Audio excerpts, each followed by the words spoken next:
Hello, and welcome to Introducing Me. I'm your host, Sarah. I started this podcast to get to know other people and lifestyles while discovering more about myself. Each episode, I'll give a new guest a chance to discuss their background, culture, interests, or whatever they want to talk about to help increase all of our own worldviews. Today, I would like to introduce you to Chris. Chris is here to talk about his life growing up being adopted, and now he is currently in Iceland working on his pilot training license. So I'm super excited to have Chris here to talk about whatever he wants to talk about. And thank you so much, Chris. Why don't you go ahead and say hello and introduce yourself? Hello, thank you for having me on here. Uh, so as I said, I'm Chris. I am now in Iceland, originally out from the US, born in Illinois, grew up in New Jersey, and I went to Susquehanna University, so that's how Sarah and I know each other. But my life has just taken this interesting path where I've grown up knowing that I was adopted and having that family, that history, and and having identities to, the ethnicity I have biologically, but then also I've grown up with my adoptive family, which is a very diverse and international family, who was not at all surprised when I moved across the ocean because I think about half of my family members have done the same at some point in their life. But yeah, and I went to follow a dream and I'm learning to fly out here, and it's just very interesting times with everything in the aviation industry, but also just how the state of the world is, of course, in 2020. Yes. Now, it is the last day of 2020, so we will be putting this episode out in 2021, which will be exciting. But do you want to talk a little bit about your family? At what point did you know that you were adopted, and how did those conversations start? Yeah, sure. So I've just always known. So I guess the first memories really are just when I'm maybe like 4 or something like that. Uh, my parents decided not to keep it a secret. There are some families and some stories that you hear. It's like, oh, I never knew I was adopted, but somehow I knew I was different from the rest of my family or something like that. No, my parents thought it would be better if I just always knew and could come to terms with that and grow up with that. But then it also helped when I was 3.5. We adopted my younger brother also from birth. Like I was adopted from birth. He was also adopted from birth. And so I do have the memories of going from New Jersey to Virginia and seeing him in the hospital and then taking him home. So, like, already knowing how adoption worked with me and then seeing it actually happen, it just, I think it made things a lot easier. But as I believe I mentioned, I was born in Illinois. My biological parents were around 23 when they had me and just weren't ready, which I completely understand. I was the same way when I was 23. No way ready for a kid. Uh, and my adoptive parents uh, decided to look for adoption postings and such in Illinois and other states like New Jersey, but my mom grew up in Southern Illinois, so it was just convenient. And so we went out. I had grandparents out there. Yeah, just to reiterate, I always knew, and so I think that helped with growing up and building an identity.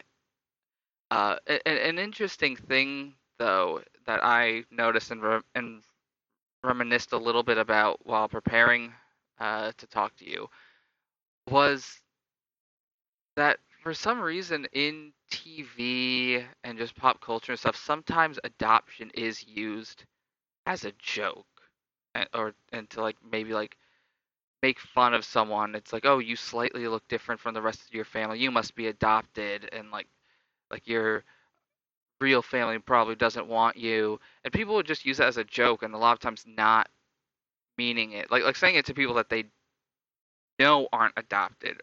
And so I ended up having a memory where my my brother and I, like, someone said that to one of us, and it's just like, uh, yeah, we are adopted, just deadpan, and it kind of starts to shut them up.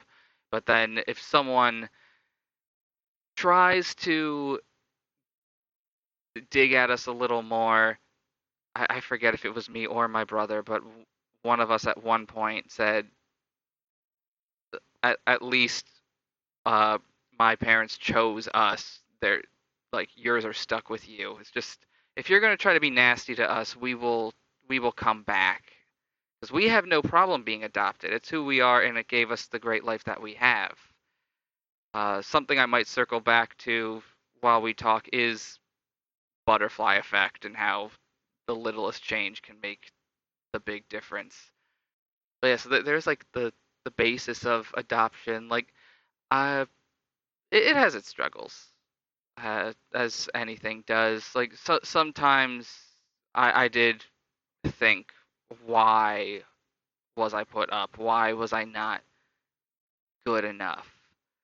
And then you could get into arguments with my parents, and the thing you see sometimes on TV and movies, the like, you're not my real mom thing. Yeah, that's been said before.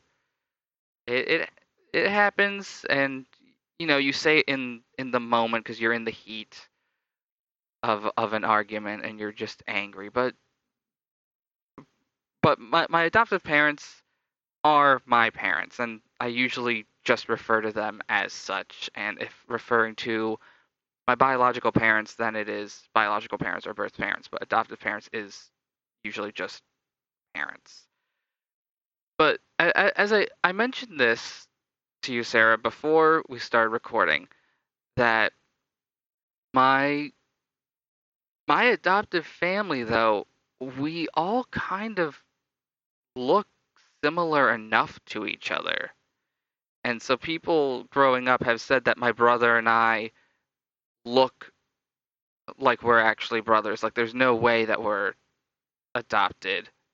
And I just have to be like, it's just a weird coincidence that growing up we were both very blonde with blue eyes, and our hair both just naturally turned brown as we've gotten older, with my dad being similar and then my mom having just brown hair. It's like it all fits, and I guess similar facial structures because we're all like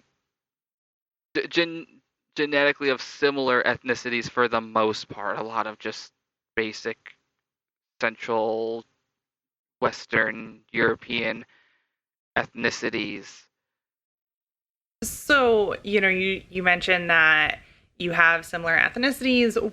What sort of background do you have that, a lot of your family has moved across seas? What was your culture like growing up? So, me genetically is Irish, German mostly, and then a few other smatterings, like there's Austrian, Polish, Lithuanian, Swedish. I keep finding out more and more from my birth family when I talk to them. It just seems like there's always an additional ethnicity, which is something that a friend of mine had said growing up to me, that whenever he would talk to me next, I had another nationality.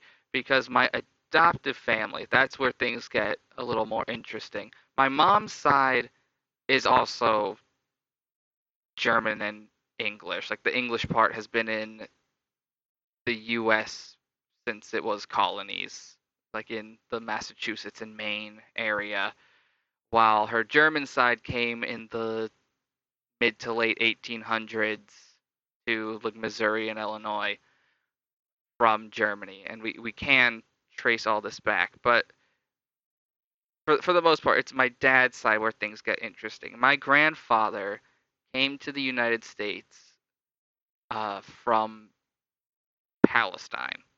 He was born in Jerusalem, which at the time was Palestine, and that is where his family had been since like the 1700s. That's when we can trace the beginnings of my last name to.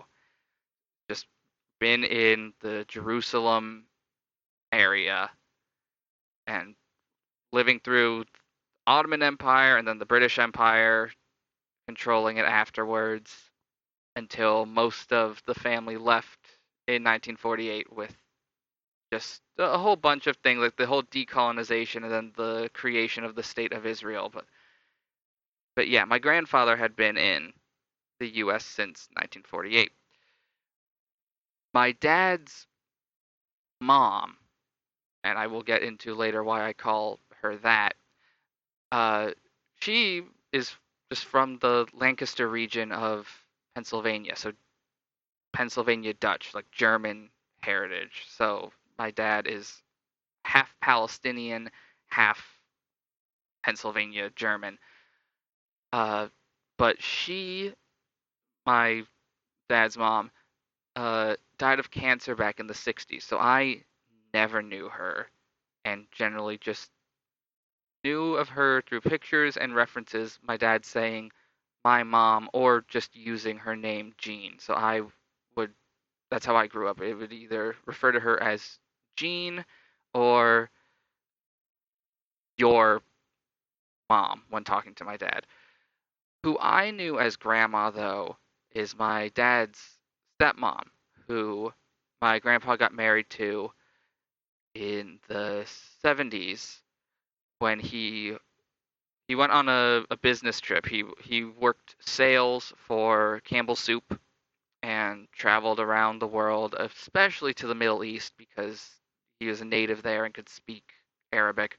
But he met my grandma in Japan, and so I grew up with an Arab grandfather and a Japanese grandmother, and then just so many other uh, nationalities growing up as well. Like the the Palestinian family had Greek roots as well, and so some Greek culture got passed down even while still being in Jerusalem. But I had a great aunt who was uh, married to my grandfather's brother, and she was from a Greek family, and like our family was usually all together for a lot of big things like Thanksgiving and such. So and Easter. So I was used to just seeing this huge smattering, and like our food uh, would always reflect that. Uh, like like sushi is something I've known for a while, and different like Greek things. Like I grew up loving this dessert baklava, like one of my favorite things in the world, and we have a really good recipe for an old family recipe. And then one of my aunts, who is half Japanese, half Palestinian, she married a man from New Zealand. So since like 2007, I've had this uncle by marriage who speaks with a Kiwi accent. And then back to my mom's side, my aunt, my mom's sister-in-law, came to the U.S. from Cuba in the 60s when Castro was taking over. And then I have like other family members who are Korean or Korean descent, and just there's there's just a huge smattering. So I've just grown up surrounded by uh, culture. And one thing growing up is like I didn't really understand why people could be so ignorant to like skin color and stuff like that because I grew up with this being normal. It didn't matter that I had a cousin whose skin was a lot darker than me. It's because they were from a hotter place, and or like yeah, I grew up with Asian aunts and a grandmother. It just like I never really understood why people had issue. a memory that sticks out to me was in high school. I was in a sociology class, and it's weird that this happened in a sociology class where we were talking about cultures and work, like, and just the world working together, and how we are kind of all the same. It's just, culturally things are a little different. But this one guy, some football player, I believe, that was sitting kind of near me, uh, he said to one of his buddies, like, why do Japanese people always sound so angry when they talk? And I just kind of turned to him and go, my grandma's Japanese. And he has a look of embarrassment a little bit. He's like, oh, okay, sorry. Wait, but you don't look Japanese. My response then is, I'm adopted. To which his buddy just like almost falls back in his seat laughing and like just yells, "Strike two!" Like, are we gonna have a third? Like, what's gonna happen? And like the guy apologized. Um, but it was funny. But yeah, it was a little weird that this was happening in a sociology class, and I don't think the teacher really noticed. But yeah, so like having this international upbringing definitely helped kickstart a love of other cultures and wanting to travel and see the world.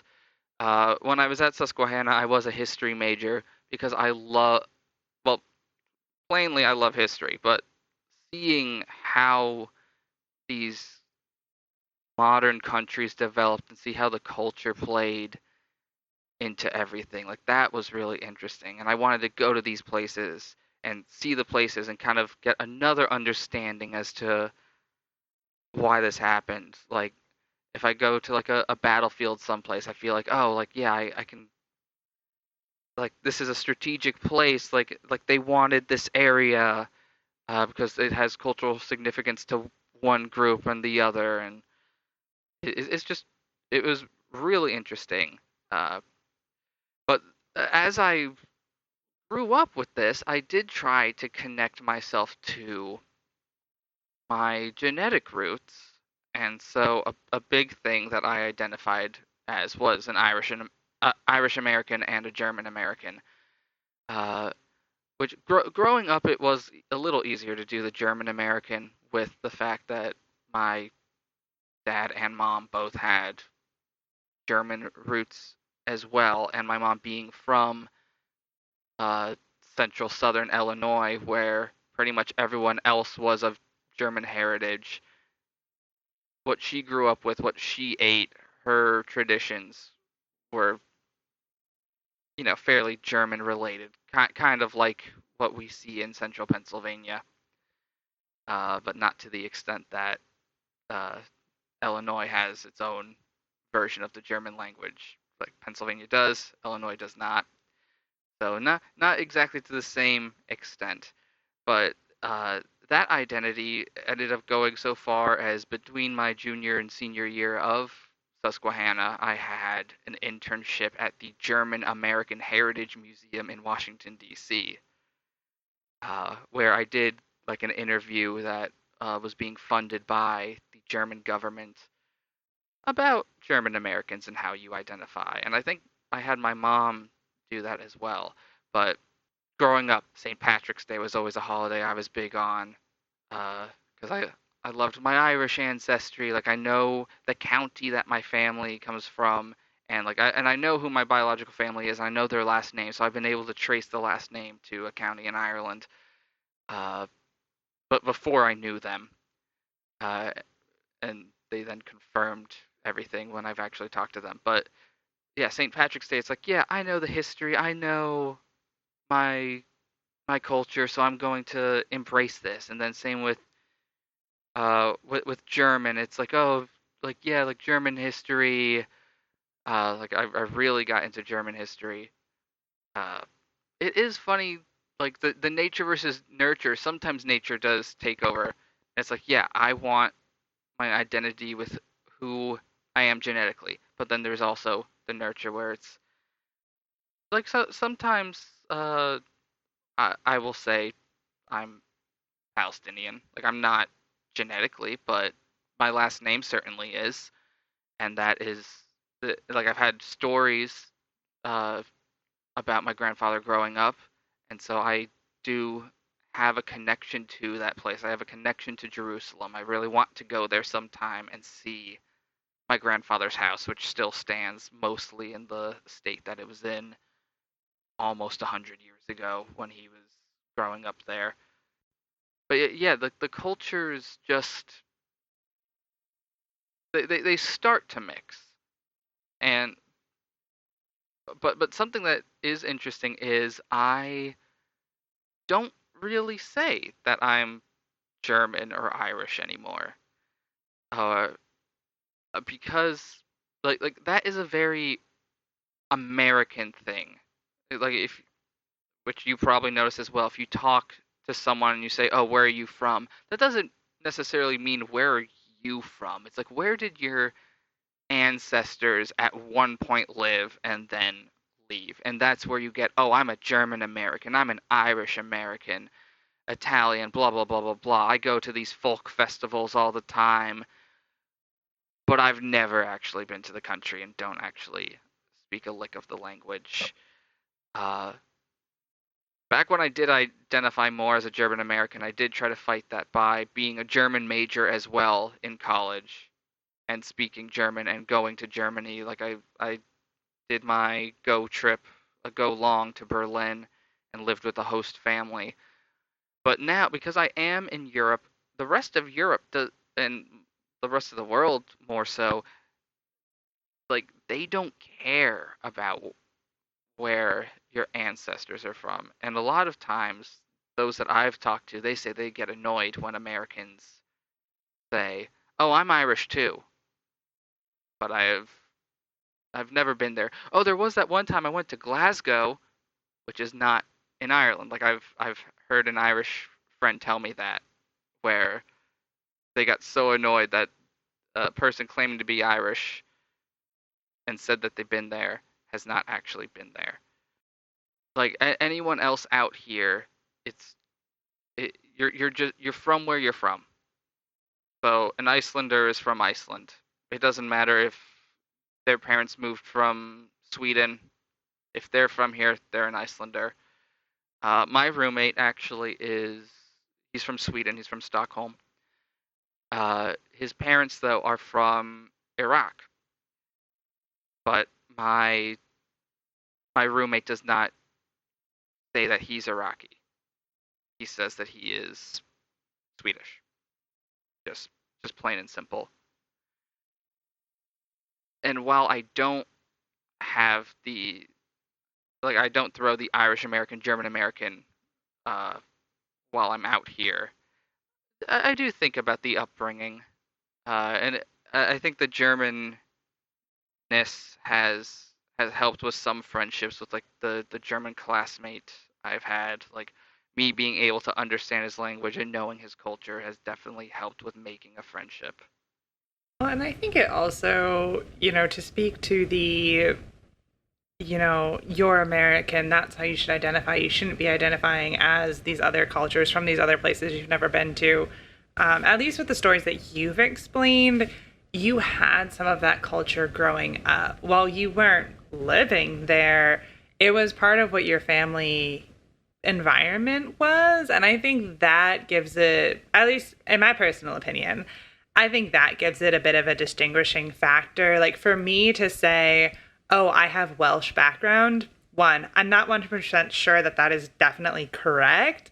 And two, if you go back in my familial history, like, it's going to take you a while to get out of America. And therefore, it shouldn't be seen as important. And so it's interesting to hear that there are people in Europe who are like, why are you identifying as part European when you're really not, because you were born in America? But I appreciate you sharing all of that background, and it sounds like you definitely had a lot of good cultures, and it definitely helped in your upbringing, even as just you were saying, with not understanding why people might have adverse opinions to someone of a different skin color, which is definitely not something that should exist at all. And I do want to talk a little bit more about travel and your goals, but I want to go back and ask about your biological family because you've mentioned that you are in contact with them. So I'm curious to know like how that happened, what that's been like, and if there's been any issues with your brother who is also adopted. Like, does he also have contact with his family? And if you could just explain those sort of things. Yeah, absolutely. So, my parents had been in contact with my biological parents pretty much my entire life. There would be letters written maybe about once a year and Christmas cards sent out as well. And they would also like send update letters and Christmas cards. They did get married. They stayed together, and I have two biological sisters that are a little bit younger, like around like 21 and 22, around that age right now. Um, and so I found out about the sisters, I think when I was maybe 12, like somewhere in middle school is when I found out, and my parents started showing me the Christmas cards. Like they, they wanted to be sure that I was going to be like kind of mature enough to maybe start to process that they had two kids. Like they had me, but then they decided not to have me, but to have these two other kids, which was never an issue for me, honestly. I mean, yeah, by the time I found out, I think I was mature enough to know the circumstances of what I would have been brought up in were a lot different than what my sisters are being brought up in. They are having a much more comfortable life than I probably would have had if my biological parents kept me. But yeah, so yeah, around 12 is when I like knew about the sisters, and my parents still kept contact with my biological parents, but I had not had any contact at that point. On my 18th birthday, though, that is when all of the adoption stuff became mine because I was legally an adult, and my parents no longer really had a say on if I could talk to my biological parents or not. Uh, I think they would have let me if they thought I was ready and such, but uh, I kind of felt like it. I didn't want them to kind of feel like I was forcing this relationship.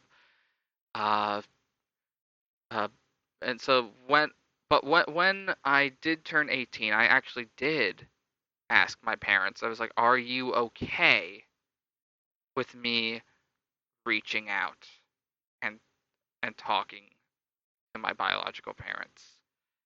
Which they were absolutely okay with. And my mom kind of watched me draft up uh, the Facebook message. Like she helped me find them on Facebook. Like confirming identities with pictures.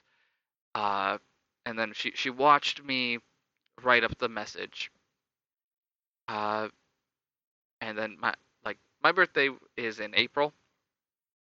I didn't hear back until August, just because of how Facebook kind of works, where if you're not friends with someone, the message kind of gets filtered somewhere else, and you don't necessarily get an alert for it.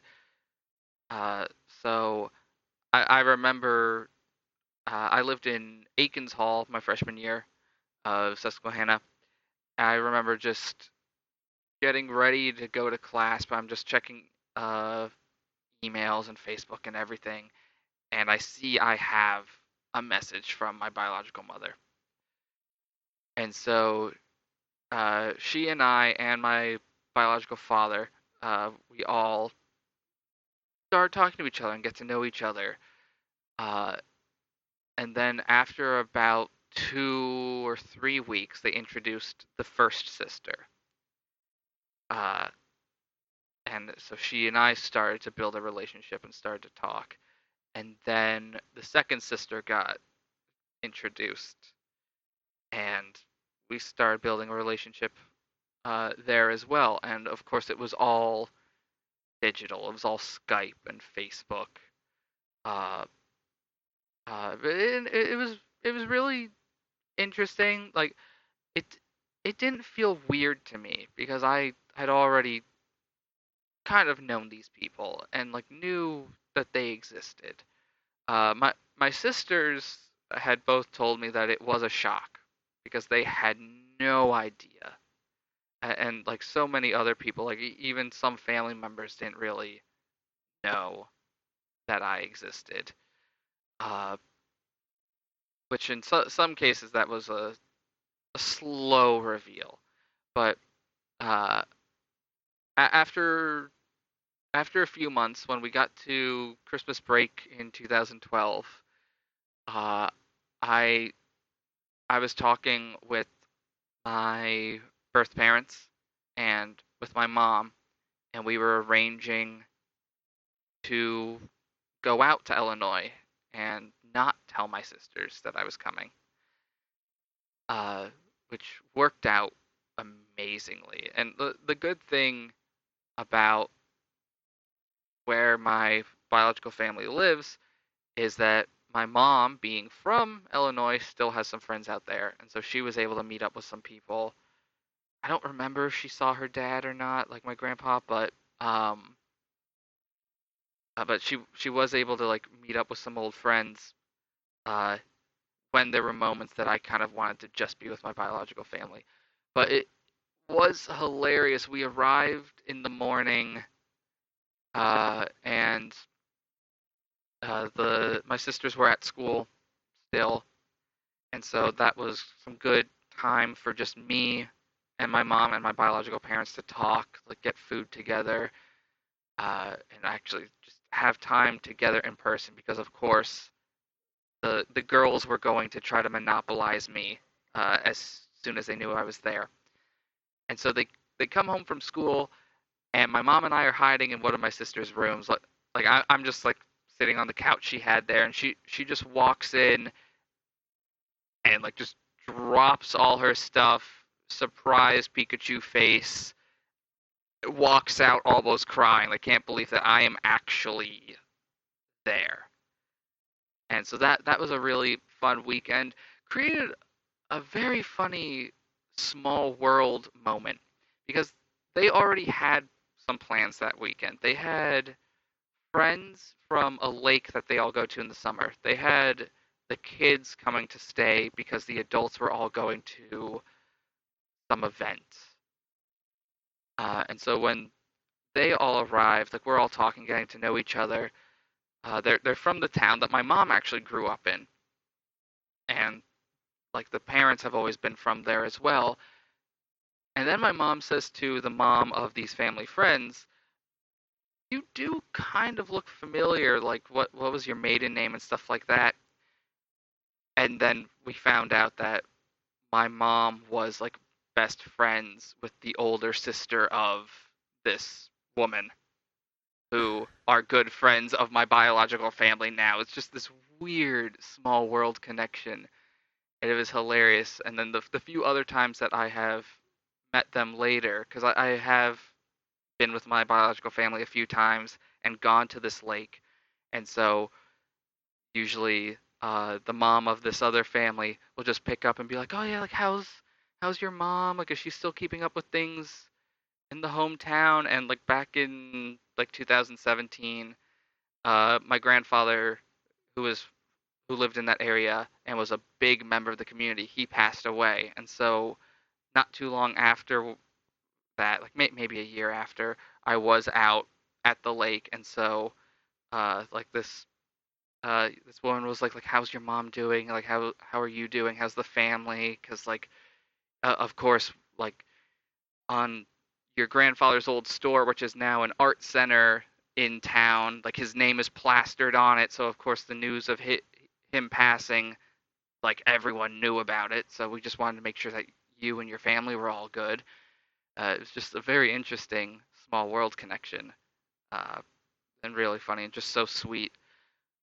But but yeah, I still talk to my biological family. I try to see them when I can.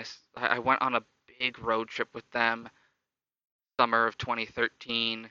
I flew out to Illinois and then we drove from Illinois to Ohio to the Canadian side of Niagara Falls to New York City and then back to Illinois. It was a whole big thing. And then right before I went to Germany, I went out to them. And then I saw them a little bit before I moved out to Iceland. I actually don't think I had fully decided that I was moving yet. I think it was still just an idea and that I was applying to the school that I now go to. But then back in March, right as the travel restrictions were starting to be announced and stuff, my sister was actually out here doing a spring break trip for. She was going to England because she has friends there, and I convinced her to do this program that Iceland Air has, where you can do a stopover here, and there for up to 7 days, and there's no additional cost to uh, your flight ticket. It just counts as like an extended layover. And so she spent the older of the biological sisters. She spent a couple days out here, and I just took her around, showed her a bunch of Icelandic things, and had a lot of fun. It sounds like you have such a good relationship with them, and that's so good to hear. So, does Yeah, your brother? yeah. You mentioned my brother. So uh, so as I said earlier, he was born in Virginia. Fairfax, actually. As I mentioned to you beforehand, I have found a connection with pretty much every single one of your guests. And so after graduation, I had a job where I was working for Volkswagen at their headquarters in the DC area in Fairfax County. So I was living in Fairfax County and working in Fairfax County. Um, and so at that time, my brother was just starting college as well. He was just 18. And so, same with me, he now had access to all the adoption stuff. It was his personally. And so he did reach out to his biological mother. His biological mother and father did not stay together.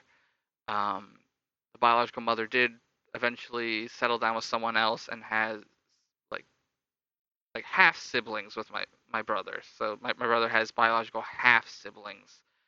Um, and so they started talking about maybe meeting up, and it was especially convenient because my brother mentioned to his birth mother, it's like, well, yeah, like my brother Chris now lives in Virginia. He now lives in Reston and works in Herndon, and his biological mother is like, oh yeah, I know that area. Like I live in, I think maybe Fairfax, like the city proper, but it's just like, oh, it's like it is so close. So we did start to plan for my brother to stay with me, and like I would kind of act in the role that my mom acted in when we went out to Illinois. So I would be there as long as he needed, and then if he wanted time away, I could just drive off and do my own thing. Uh, but it fell through, and I don't really think he's been in much contact uh, with his biological mother since. Uh, I don't know what happened, and I've never really talked to him about it. But uh, it, these things happen. Not everyone, like everyone doesn't have the same story, and so yeah, I have a great relationship, and he doesn't. But it just they happen, and uh, he he still has plenty of time in his life, so he can make the decision. It's just it's not as convenient now as it was back in 2016, 2017 when I was actually in the same area and he could have used me as a fallback. Yeah, and I think that's definitely okay, and I appreciate that your willingness to share a little bit of his story as well. So going back, I want to hear a little bit about travel, about flight training, about what are you doing in Iceland, and what are your goals with Yeah. becoming a pilot? Um.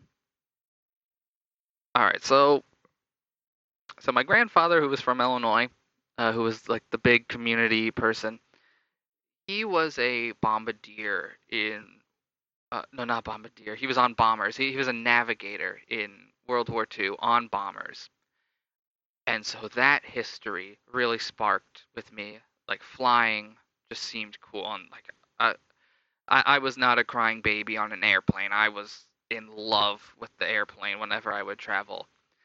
Uh, and eighth grade took those career tests, and it told me pilot. And so I started looking into that seriously. But eventually, family and friends were like, "That's not really realistic. Like pretty much only ex-military in the U.S. become pilots," which for the most part is true. Maybe it's like 90% of pilots in the U.S. were in the Air Force or Navy or some flying aspect.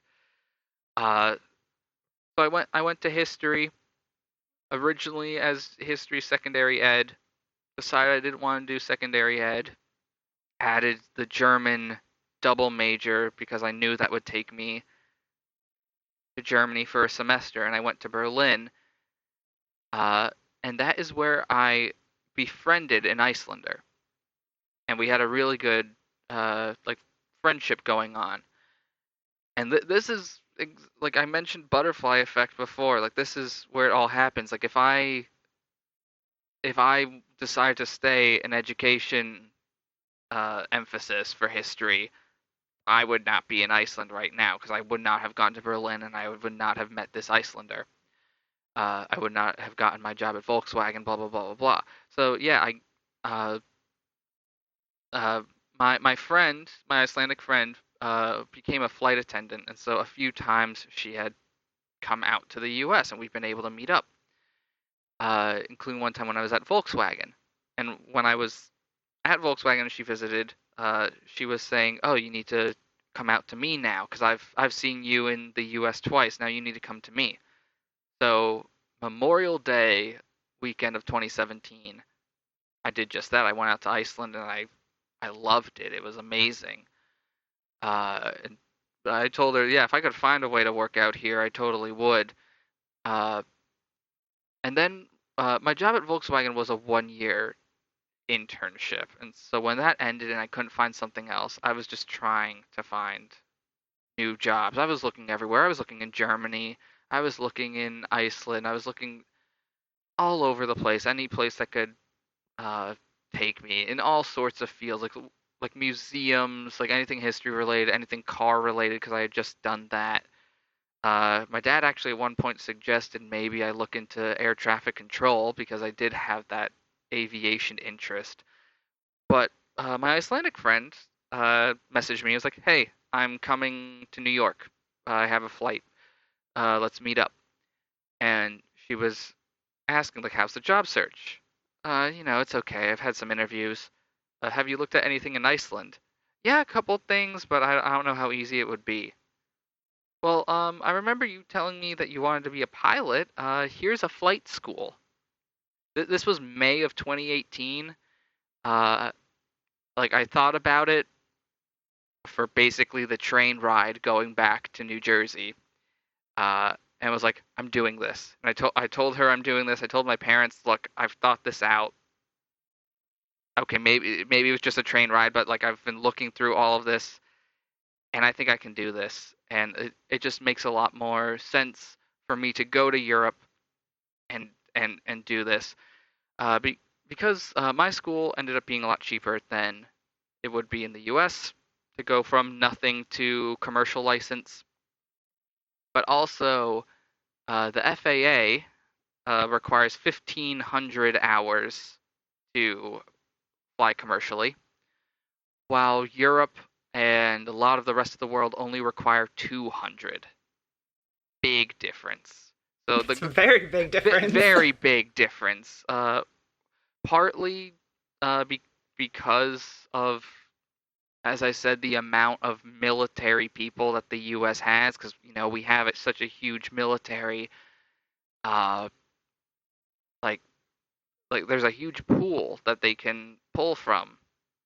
It's like, oh, like here's an ex-pilot, like get back to the civilian world. How about you continue to be a pilot? It's just they can easily pull. So I think that's one reason why it's 1,500. I think another reason that a pilot once told me, when I got to be in the cockpit of a passenger plane once, was that there was some big incident in the 80s or something, and the FAA freaked out and decided to raise the basic requirement. Because, as I said, 1,500 for the FAA. At 1,500 in a lot of the rest of the world, that's when you can start like being considered as a captain. It like being in charge of the plane.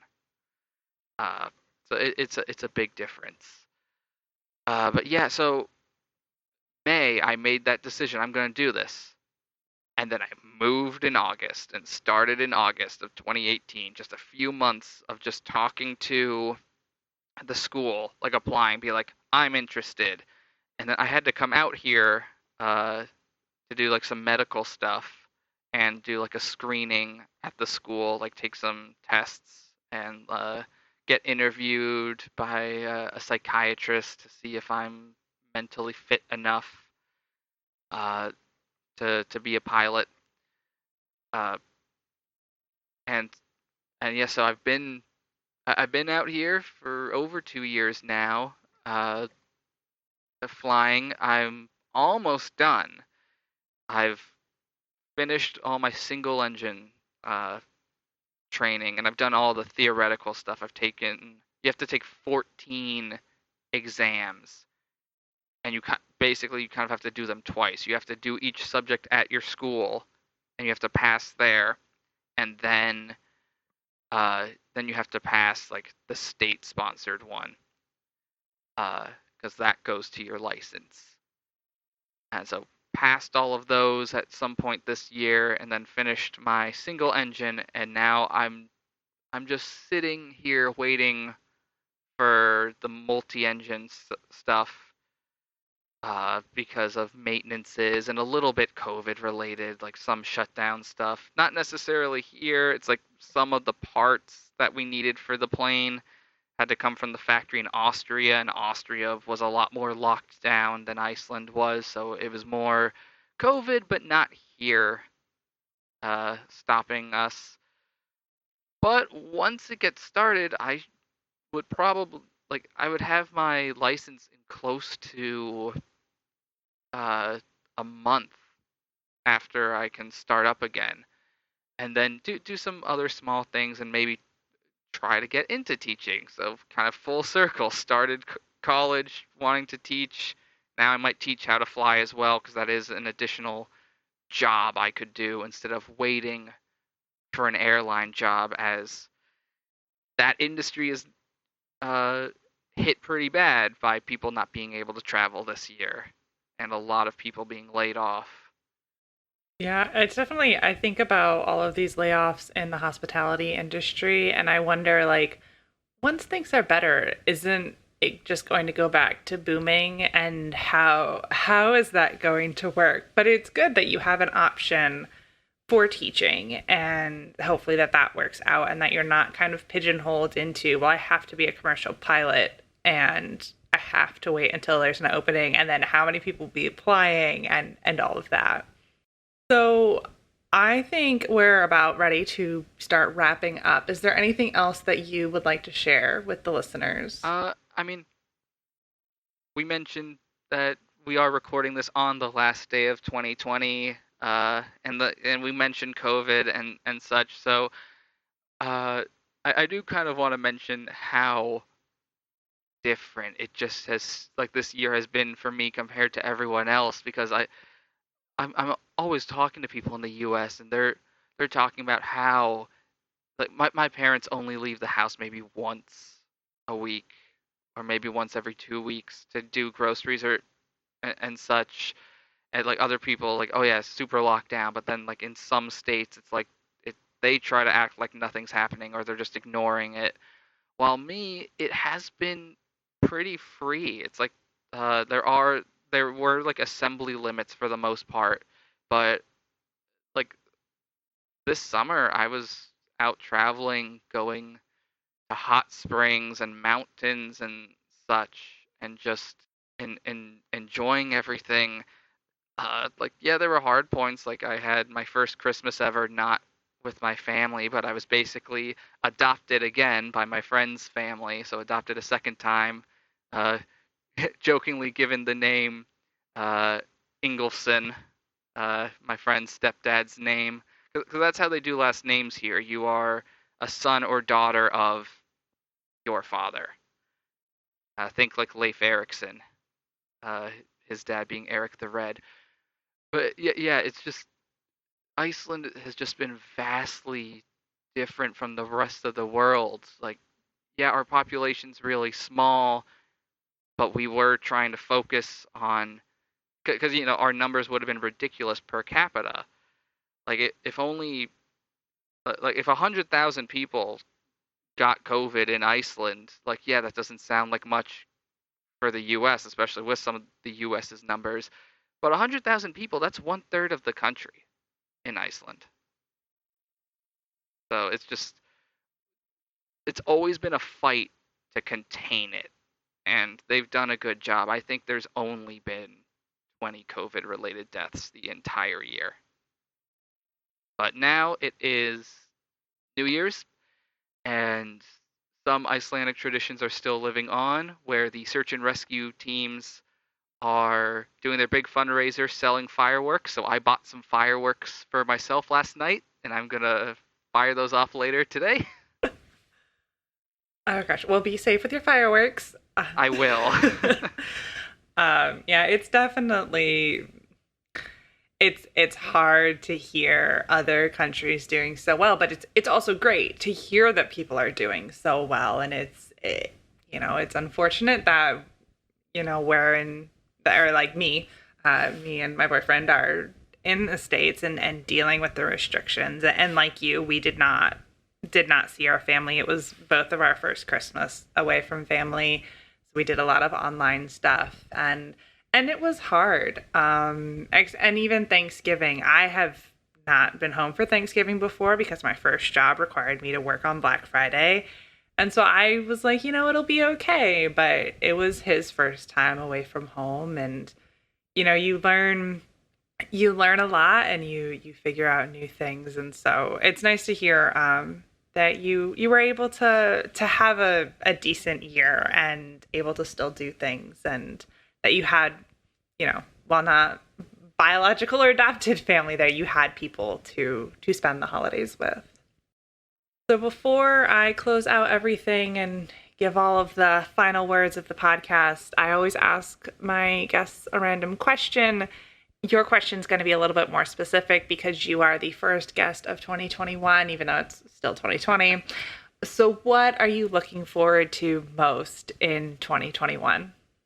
Oh man. I'm looking forward to the slow return to somewhat normalcy, I guess the new normal. Uh, Personally looking forward to the return of the aviation industry, uh, and like just looking forward to seeing how we will take the lessons of 2020 and COVID and move it forward and see how that goes. But then also more literal, I'm looking forward to later on in 2021 uh, with the summer, because here in Iceland, um, the sun doesn't get up much in the winter. Like on the shortest day of the year, the winter solstice. I was a little more north this year. The sun was up at 11:30 and down at 2:45. While in the summer it doesn't go down. So I'm kind of looking forward to having all the sun again.